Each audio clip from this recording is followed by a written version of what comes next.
But back to the NFL, CT, talk about those Falcons. They are going to the title game for the second time in franchise history. The first time didn't work out so well against the Denver Broncos. But let's look ahead for Atlanta and look at the NFC South in general. They've only had a repeat champion in the division twice in the 15 years since realignment has actually had an NFC South. Do they have some staying power? You and I were talking about this before the show started. Do you look at them and go, hey, I know Carolina and Super Cam, that was nice, but these boys might be legit.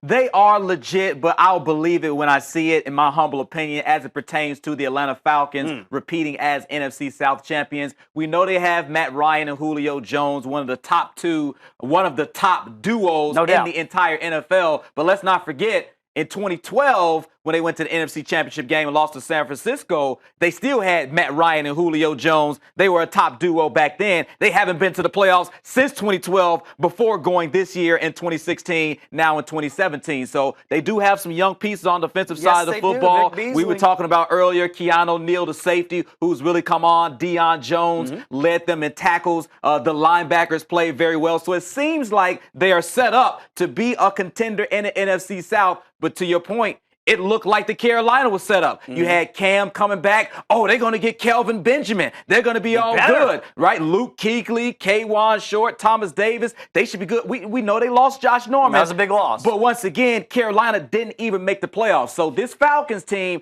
they have to prove it to me before I say that they are set up to repeat as NFC South champions. I'm with you on that, but the only thing is I do believe in Dan Quinn, and let's see if he can get it done. Speaking of getting it done, Dennis Smith Jr. and the boys down there in Durham, North Carolina.